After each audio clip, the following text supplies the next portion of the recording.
What's up, everybody? It's Luke James, not the singer. If you're looking to get your music reviewed, you can hit up this email that's right here. But today I'm going to hit you up with my thoughts and opinions on this new album from Cisco Kid, and it is called Trapmatic.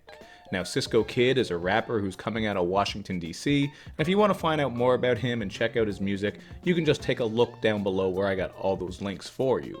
Now, as you can tell by the title of this project, Trapmatic, it does have a lot of trap themes as well as a lot of trap sounds to it, but what really helps set this apart from some other trap records is that Cisco Kid does get into some pretty cool social commentary and break things down. So for example, the album opens with the spooky banger called Christ. This one has bass on it that is just thicker than Cody Bryant, and here he's breaking down the dynamics of the street life as well as the hypocrisy within many ideas, from religion to laws to how people race bait.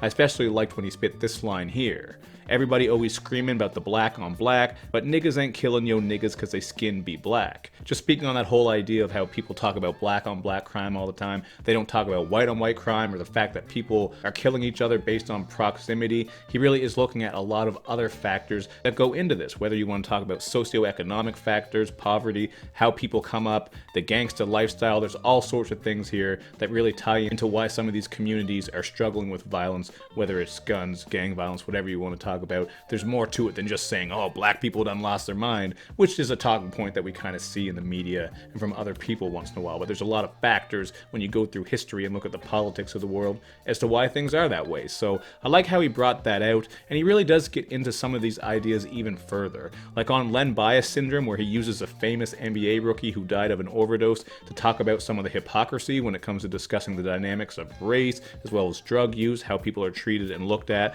Thought that was a great track. And on Proud Prophet, he has some great content where he actually gets into the division within the black community, you know what I mean? Whether you want to talk about maybe college-educated blacks who look down on black people that are living in the hood, to the hood people saying, you sound like you talk white if you talk a certain way. He really is looking at a lot of different things here. And I think that's important because he's not just taking one stance and putting one type of person down or saying this is how it is. He's looking at the whole picture and just sort of looking at the different responsibilities of everybody in this world, man, how we can all do better, maybe help each other out, and make the world a better place. At least that's me getting a little bit kumbaya here, but that's how I took some of what he's saying.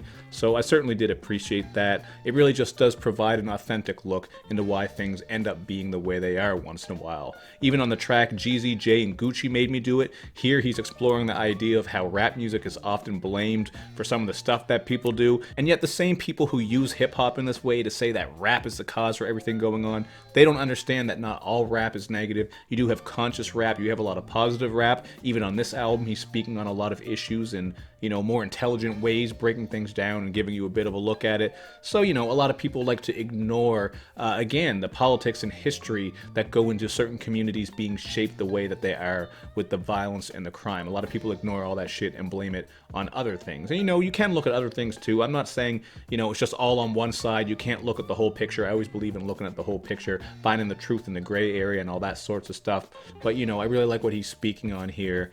I think he's making a lot of sense. Like when he says, blaming rap for the trap, think if you kill trap rap, you ending trapping. In fact, nah homie, it's darker and deeper, like the real reason lead to take over and ether. Those are some great bars there that really break things down. And he's just reinforcing that idea that there's much more going into certain issues in certain communities than just listening to rap. You know what I mean? Rap can't be blamed for everything. So there's a lot of great content on here, but on the flip side, some of those standard trap beats and some of the standard trap content gets really old very fast. It's just uninventive. It's stuff that you've heard before, and that stuff does take up quite a chunk of this album, which is too bad because getting into some of this content, some of the other stuff that he's speaking on, it is quite a deep album and it's certainly thought-provoking. But then there are some moments here that do get kind of dry.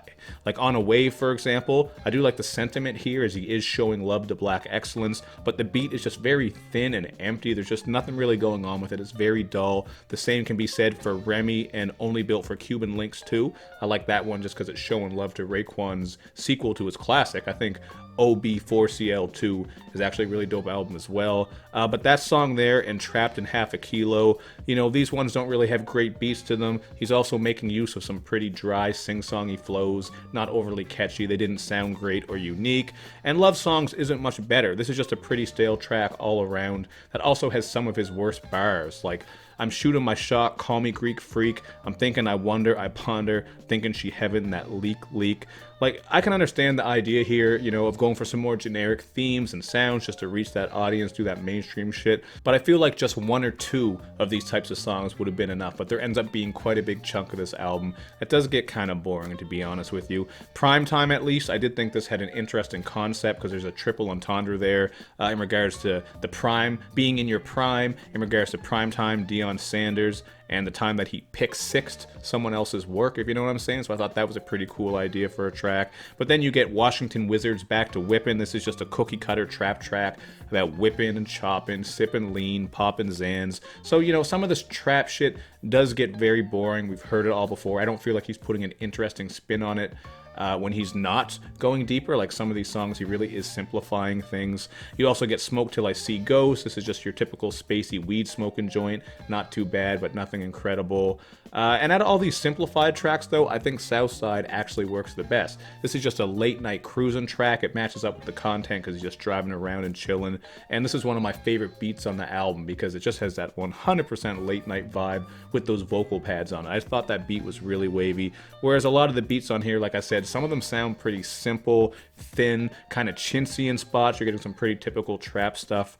So all in all, this one ended up being a 3 out of 5, which is too bad because when I first started listening to it, I was really drawn in by some of that content, man. He really was coming through with some really interesting stuff. He had me paying attention to his words, but then as the album went on, man, it did get a little bit generic and fillerish. I know these are complaints you hear from me all the time, but man, it is just a common theme with a lot of albums. Like, I feel like if he had kept this shit a little bit more tight in regards to the concepts and themes, maybe kept a couple of those mainstream joints and trap tracks, like I understand, maybe more of a balance there would have worked out better, because when this album is good, it's damn good, but when it's bad, it really is kind of boring and bland, just in my opinion, man. That's how I feel. But he managed to deliver some slappers. There are certainly some trap bangers on here. He does show that he has some well thought out ideas and opinions as well. So you know what, give this one a try. It's a pretty strong 3 out of 5. I thought about a 3.5, but after more listens, I realized I didn't like as many tracks as I had initially thought, man. Once I started breaking things down and listening to it more, there's just a lot of songs I really didn't care for. So